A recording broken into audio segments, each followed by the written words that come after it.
Nunca olvidaré aquella noche en la que un susurro infantil partió mi vida en dos. Mi nieto Miguel, con apenas 8 años, me tomó de la mano con la seriedad de un adulto y me dijo al oído que querían quitarme mi dinero esa misma noche. Sentí que la tierra se abría bajo mis pies. Antes de continuar, comenta aquí de donde me escuchas y suscríbete al canal. Eso me ayuda a dar fuerza a mi voz y a que más personas puedan conocer esta historia. Me quedé inmóvil, como si el tiempo se hubiera detenido. El calor de la cocina, aún impregnada del aroma de la sopa recién hecha, me envolvía, pero dentro de mí solo había frío. Las palabras de mi nieto resonaban como un eco imposible de ignorar. ¿Quién puede querer hacerme daño?, pensé, con una mezcla de incredulidad y temor. El corazón comenzó a golpearme en el pecho con violencia, y de repente las sombras de mi propia casa me parecieron extrañas, amenazantes. Durante años, ese lugar había sido mi refugio, el espacio donde guardaba recuerdos y silencios. Ahora, de pronto, se transformaba en un escenario de sospechas y de miedo. Mientras acariciaba el cabello suave de Miguel, entendí que ya nada volvería a ser como antes. La inocencia con la que él había confiado en mí para revelar lo que escuchó contrastaba con la crueldad de la traición que se escondía en las paredes de mi propio hogar. Esa noche fue el inicio de una verdad dolorosa que estaba a punto de enfrentar. Mi vida, hasta ese instante, había sido tranquila y marcada por una rutina que me ofrecía cierta paz. Me levantaba siempre al amanecer, cuando las campanas de la iglesia cercana daban las 6, y el aire fresco de Valladolid entraba por las rendijas de las ventanas. El olor a tierra húmeda del huerto me recibía cada mañana, como un recordatorio de que todavía había vida que cuidar, incluso después de la partida de mi esposo. Preparar el café era mi primer gesto del día. El sonido del agua hirviendo y el aroma intenso llenaban la cocina pequeña, donde todo tenía un lugar preciso. La vajilla de porcelana que heredé de mi madre estaba alineada en la alacena, y los manteles bordados, que yo misma confeccioné, daban color a la mesa. Ese rincón era mi refugio.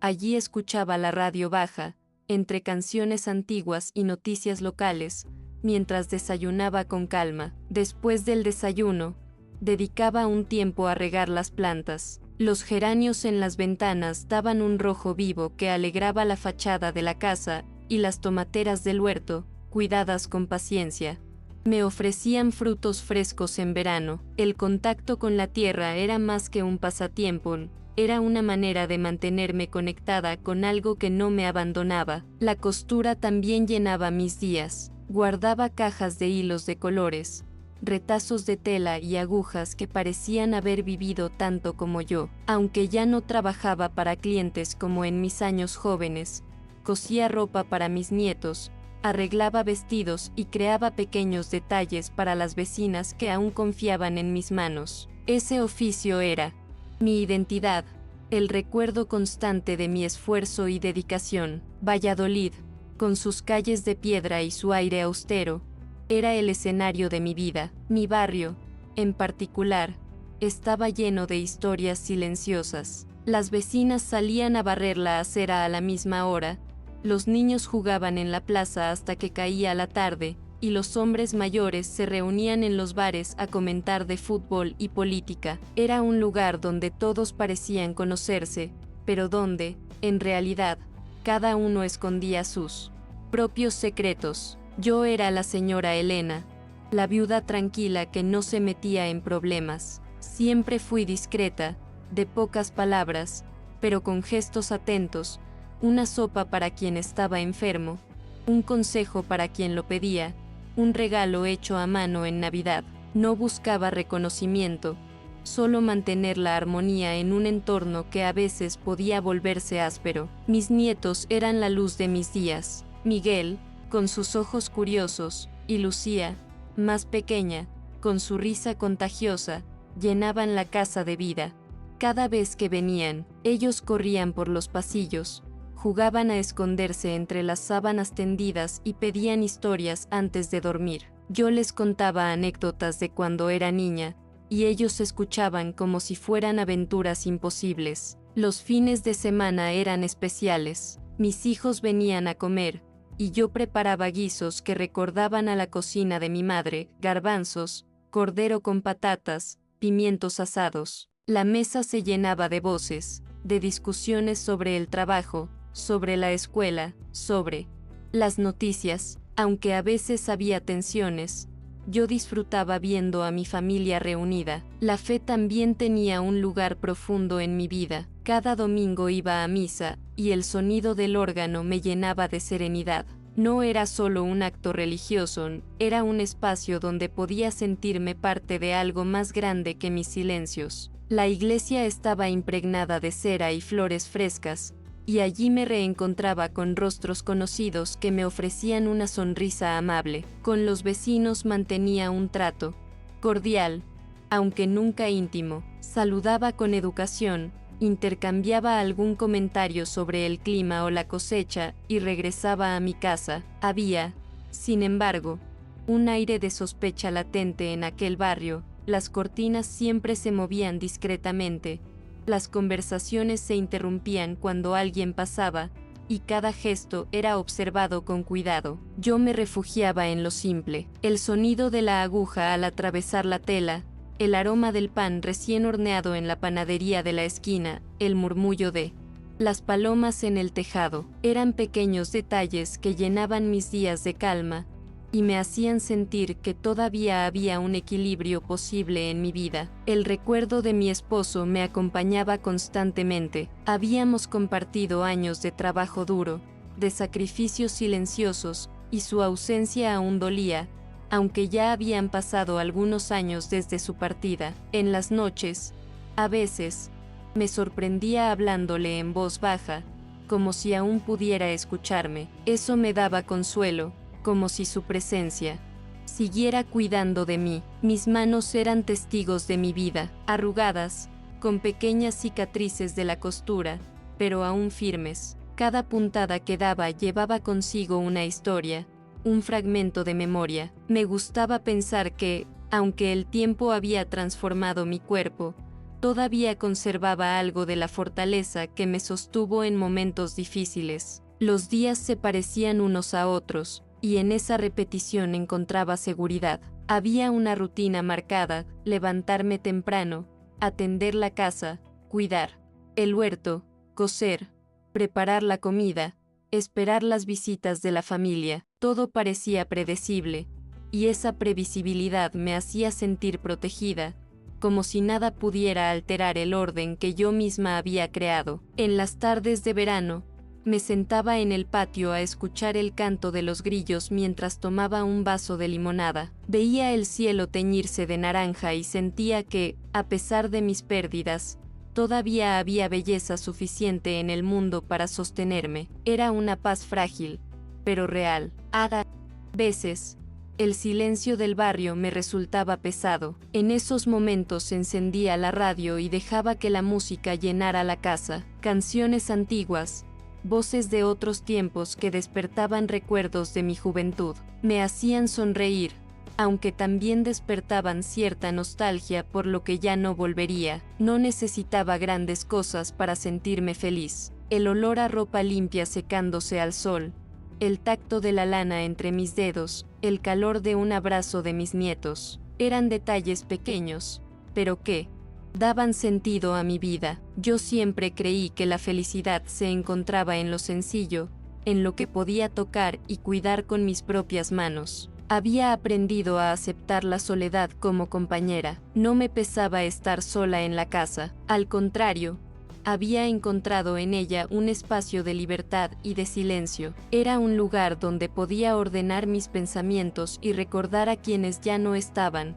sin necesidad de dar explicaciones a nadie. Sin embargo, debajo de toda esa calma aparente, había también una sensación de vulnerabilidad que yo prefería no mirar de frente. Sabía que era una mujer mayor, que vivía sola y que dependía de una pensión modesta. Esa realidad estaba siempre presente, aunque me esforzara en disimularla con mis rutinas. Mirando en retrospectiva, Ahora comprendo que esa vida sencilla y estable era como un cristal delicado, parecía firme, pero podía romperse con un golpe inesperado. Y ese golpe llegó una noche, cuando menos lo imaginaba, en la voz inocente de mi nieto.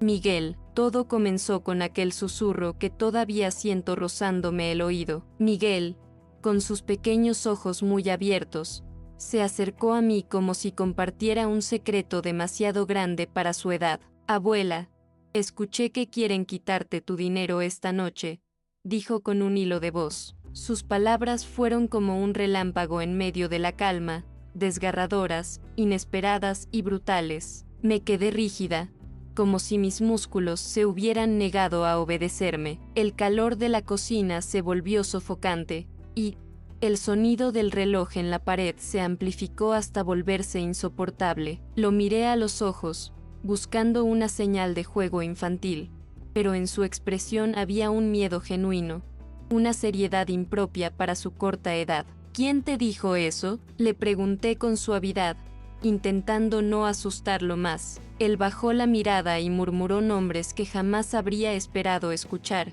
familiares cercanos, personas en quienes había confiado toda mi vida. Sentí que el aire se me escapaba de los pulmones. La traición no venía de desconocidos, sino de mi propia sangre. Las paredes de mi casa, que siempre habían sido mi abrigo, se convirtieron en cárcel. Cada mueble, cada sombra, parecía mirarme con un reproche silencioso. Recordé detalles que había pasado por alto, miradas esquivas, comentarios cortados de repente, un aire de distancia creciente en las reuniones. De pronto, todo encajaba como un puzzle macabro. La primera reacción fue la incredulidad. Quise convencerme de que Miguel había malinterpretado, que quizás eran solo palabras sin intención, pero el miedo en su voz no me dejaba margen. Él no mentía, había escuchado algo que no debía, y lo había traído hasta mí con la pureza de un niño que aún no comprende las consecuencias.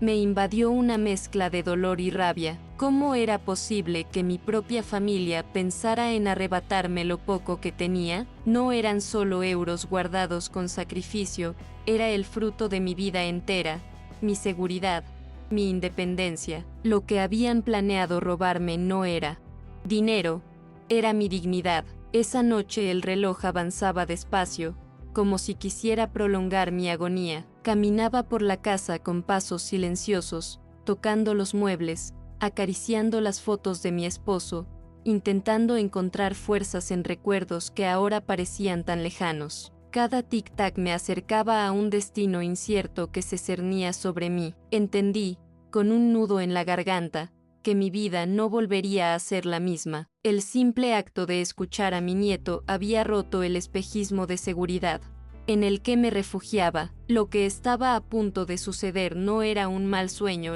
era la revelación más amarga de todas, la certeza de que el peligro habitaba dentro de mi propio hogar. A partir de esa noche, el silencio de mi casa se llenó de voces invisibles. Escuchaba pasos donde no los había, sentía miradas detrás de las cortinas, y cada sonido me parecía una señal de que algo estaba a punto de estallar. El miedo se volvió mi compañero, sentado a mi mesa, acostado en mi cama, siguiéndome en cada rincón. Cuando me crucé con ellos, con esos familiares nombrados por Miguel, traté de aparentar normalidad, pero dentro de mí, el corazón latía con fuerza, como si quisiera delatar mi secreto. Ellos me hablaban con frases cortas, con sonrisas que me parecían falsas, y yo me preguntaba si detrás de cada palabra se escondía la confirmación de su traición. Las reuniones familiares, que antes eran bulliciosas y llenas de aromas de guisos, se transformaron en escenarios tensos. El sonido de los cubiertos contra los platos parecía más fuerte que nunca, y cada gesto se cargaba de significados ocultos. Yo miraba sus manos, sus expresiones, buscando señales de lo que planeaban contra mí. El insomnio se apoderó de mis noches. Cerraba los ojos, pero apenas lograba dormir. El tic-tac del reloj me recordaba constantemente que el tiempo no se detenía, que el peligro seguía allí. Soñaba con manos que se extendían hacia mí para arrebatarme lo poco que tenía y despertaba sudando, con el corazón acelerado. Mis vecinas comenzaron a notarlo. Una de ellas, doña Pilar, me preguntó una tarde si estaba enferma, porque me veía más delgada, con los ojos hundidos. Yo fingí una sonrisa y respondí que eran los años, que el calor del verano me estaba agotando. No podía contarle la verdad. Temía que la humillación se esparciera por el barrio como pólvora. La vergüenza era tan grande como el miedo. ¿Cómo admitir que mi propia familia, a la que siempre cuidé, planeaba traicionarme? La sola idea de decirlo en voz alta me rompía por dentro. Era como aceptar públicamente que había perdido el respeto, que ya no me consideraban digna de confianza ni de amor. Recuerdo una tarde en la que Miguel jugaba en el patio y se acercó de nuevo a mí. Abuela, ¿estás enfadada conmigo por haberte contado?, me preguntó con ojos brillantes. Sentí un nudo en la garganta y lo abracé fuerte. No, hijo, gracias a ti sé la verdad, le susurré, aunque por dentro deseaba que él nunca hubiera tenido que cargar con ese peso. El comportamiento de los otros me daba nuevas señales. Llegaban a mi casa con excusas, revisaban cajones con una naturalidad sospechosa, me preguntaban demasiado sobre mis cuentas y mis gastos. Yo respondía con frases cortas, evitando mirarlos a los ojos,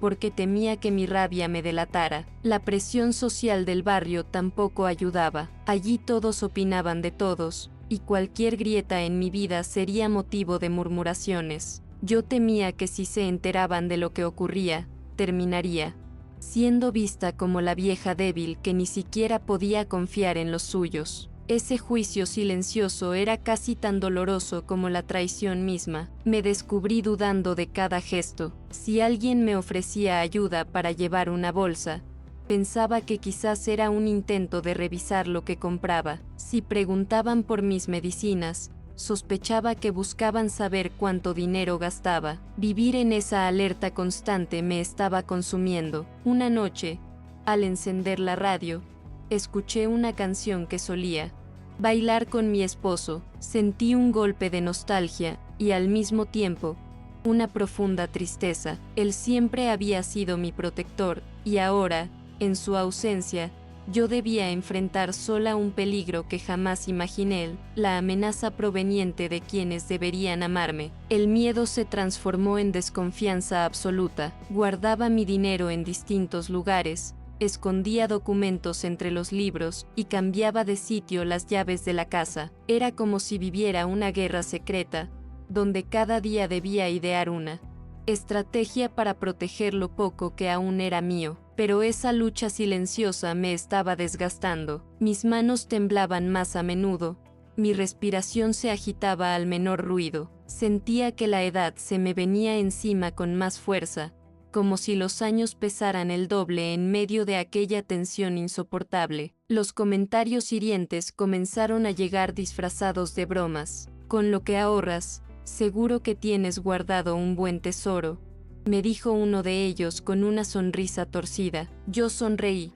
forzada, pero por dentro se me heló la sangre. Era una confirmación, aunque disfrazada, de que sabían exactamente lo que buscaban. En otra ocasión, durante una cena, alguien mencionó que las casas solas son muy fáciles de entrar. Nadie reaccionó, salvo yo, que apreté con fuerza la cuchara entre mis manos, intentando no demostrar el miedo que me atravesaba como un cuchillo. Comencé a sentir que mi casa, mi refugio, ya no me pertenecía. Caminaba por las habitaciones y todo me parecía hostil, extraño. Hasta las fotos familiares enmarcadas me dolían, porque me recordaban que el amor que alguna vez me sostuvo estaba siendo reemplazado por la codicia. Un domingo, en la iglesia, mientras escuchaba el sermón sobre la confianza y el perdón, me invadió una angustia tremenda. ¿Cómo podía perdonar algo que aún no había ocurrido, pero que sabía que estaba por suceder? ¿Era mi fe lo suficientemente fuerte para soportar esta prueba, o estaba destinada a quebrarme en silencio? Algunas noches, pensaba en denunciar, en acudir a la policía y contar lo que Miguel había escuchado, pero al imaginarlo, me venía un dolor profundo.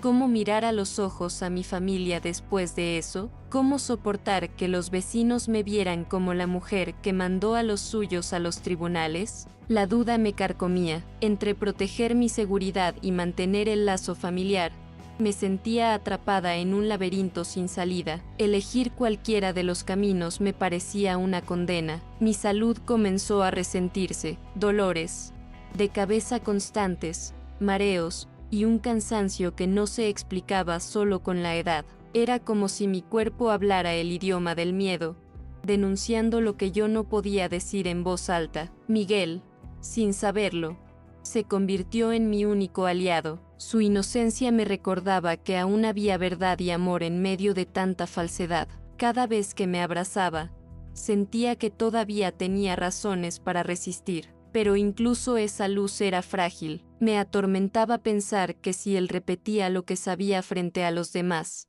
podría meterse en problemas o ser acusado de inventar cosas. Yo debía cargar con el secreto para protegerlo también a él. El aislamiento se volvió mi escudo. Salía menos, hablaba poco, y pasaba horas en silencio, cosiendo sin rumbo. Cada puntada era un intento de controlar mi ansiedad, pero la tela se llenaba de lágrimas que caían sin que yo pudiera detenerlas. Comencé a imaginar posibles escenarios.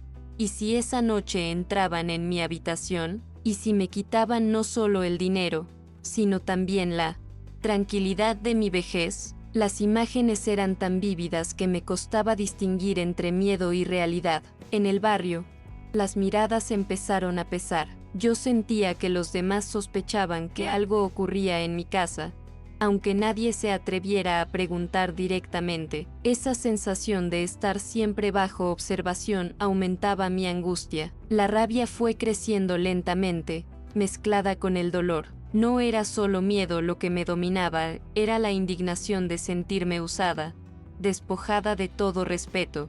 Esa mezcla de emociones me empujaba hacia un límite que cada día se acercaba más. Sabía que tarde o temprano llegaría el momento de decidir, callar y dejar que me arrebataran lo poco que tenía, o levantarme y enfrentar la tormenta. Esa tensión era insoportable, pero también estaba encendiendo en mí una fuerza que desconocía. Y así, con cada día que pasaba, comprendía que el conflicto ya no era solo externo, no era solo el miedo a lo que pudieran hacerme, sino la batalla interna entre mi silencio y mi dignidad, una batalla que estaba a punto de llegar a su punto más alto. La madrugada llegó cargada de un silencio extraño, denso, como si el aire mismo presintiera lo que estaba por suceder. Yo no podía dormir, mis manos sudaban, mi respiración era corta y el corazón parecía querer escapar de mi pecho. Escuchaba crujidos en la madera, pasos disimulados, y comprendí que el momento había llegado. Me levanté despacio, intentando no hacer ruido, pero con la determinación de quien sabe que ya no puede retroceder. El frío del suelo me atravesó los pies descalzos, y cada sombra en las paredes parecía moverse con vida propia. Caminé hacia la cocina, donde la tenue luz de la luna se filtraba por la ventana, iluminando apenas el espacio. Recordé las palabras de Miguel como un faro. Abuela, esta noche. Era su inocencia la que me había abierto los ojos, y era esa misma inocencia la que me daba el coraje para enfrentar lo inevitable. No estaba sola, llevaba conmigo la fuerza de sus palabras y el peso de toda una vida defendiendo lo que era mío. Escuché un murmullo detrás de la puerta del salón, voces contenidas que confirmaban lo que temía. Mi cuerpo entero temblaba, pero una rabia profunda me sostuvo erguida. No iba a esperar a que ellos dieran el primer paso. Por primera vez, decidí adelantarme. Abrí la puerta de golpe, y el crujido resonó como un trueno en la quietud de la noche. Allí estaban, con miradas sorprendidas y gestos congelados, atrapados en el momento exacto de su traición. La luz débil de la lámpara dibujaba sus rostros con una crudeza que me heló la sangre. Eran los míos, y sin embargo, se habían convertido en extraños. ¿Qué buscan a estas horas en mi casa?, pregunté con voz firme, aunque por dentro me desmoronaba. El silencio fue la primera respuesta, un silencio que pesaba más que cualquier palabra. Luego, una risa nerviosa intentó disimular lo evidente, pero ya no había forma de esconder la verdad. Mis manos temblaban, pero mi mirada permaneció fija. No era necesario gritar. La fuerza estaba en mostrar que no tenía miedo de decir lo que veía. No permitiré que me roben. No permitiré que destruyan lo que me pertenece, añadí, con la garganta seca y el alma ardiendo. Las reacciones fueron diversas, un intento torpe de excusa, una acusación velada de que yo estaba imaginando cosas, y hasta una insinuación de que mi edad me hacía confundir la realidad. Cada palabra era un nuevo golpe, pero también un nuevo combustible para mi decisión de no callar. En ese instante, sentí que el tiempo se detenía. Todo mi pasado, todo lo que había sacrificado, estaba concentrado en esa escena. Era el punto más alto de mi vida, enfrentar la traición de quienes más amaba, y aún así elegir mantenerme de pie, con dignidad. Y aunque mis piernas flaqueaban, dentro de mí nació una certeza luminosa: prefería perderlo todo antes que perderme a mí misma. Esa madrugada no solo descubrí la verdad de los demás, descubrí también mi propia fuerza, la que nunca pensé que todavía me habitaba. Cuando la tensión de aquella madrugada se disipó, lo que quedó fue un silencio cargado de consecuencias. Ellos se marcharon con rostros duros, incapaces de sostenerme la mirada, y yo permanecí en pie, temblando, pero con la dignidad intacta. El eco de mis propias palabras seguía resonando en la casa: no permitiría que me robaran, ni mis bienes ni mi paz. Los días siguientes fueron duros. La relación con esos familiares quedó quebrada, y el dolor de esa fractura me acompañó como una herida abierta. Sin embargo, al mismo tiempo, sentía dentro de mí una claridad nueva. Ya no era la mujer que aceptaba el silencio para evitar conflictos. Había cruzado un umbral. Mis noches, aunque todavía inquietas, comenzaron a recuperar algo de calma. Me descubrí durmiendo con menos miedo, porque había enfrentado lo que tanto me atormentaba. Ya no eran fantasmas rondando mi casa, ahora sabía exactamente quiénes habían intentado traicionarme, y yo había tenido el valor de detenerlos. Miguel, con su inocencia, se convirtió en mi mayor aliado. Me miraba con una mezcla de orgullo y ternura, y me decía: abuela, eres valiente. Aquellas palabras eran bálsamo para mi corazón, porque me recordaban que, a pesar del dolor, había hecho lo correcto, había elegido defenderme. El barrio, con su costumbre de murmurar, pronto notó la distancia de ciertos familiares, pero yo ya no temía las habladurías. Caminaba erguida, con la certeza de que mi verdad no necesitaba ser explicada a nadie. Aprendí que la vergüenza no estaba en ser víctima, sino en callar ante la injusticia. Volví a encontrar consuelo en lo cotidiano: el aroma del café por las mañanas, el canto de los grillos en las tardes de verano, las puntadas firmes de mis manos sobre la tela. Todo parecía distinto, como si cada gesto simple llevara ahora un peso mayor, el de mi resistencia y mi renacimiento. La fe, que durante aquellos días oscuros se tambaleó, volvió a ser mi refugio, no como un acto ciego de confianza, sino como una certeza íntima de que mi dignidad era un regalo que debía proteger. En cada oración, agradecía por la fuerza que había surgido de donde menos lo esperaba. Comprendí que la vida, incluso en la vejez, aún podía exigirnos pruebas duras, y también que el valor no tiene edad, florece en el momento en que decidimos no rendirnos. Yo, una mujer de 64 años en aquel entonces, había encontrado un coraje que nunca imaginé tener. La traición me enseñó que la ingenuidad puede ser peligrosa, pero también que la sinceridad de un niño puede salvarnos. Miguel fue mi voz cuando yo aún no me atrevía a hablar, y su inocencia me recordó que la verdad nunca debe callarse, por más dolorosa que sea. Hoy, al mirar atrás, Sé que mi vida cambió para siempre aquella madrugada. No soy la misma mujer, soy más consciente, más fuerte y menos dispuesta a ceder al silencio. Y si esta historia resuena en ti, compártela, porque historias como esta no pueden quedarse en la sombra, merecen ser escuchadas, para que nadie más tenga que sufrir en silencio lo que yo viví.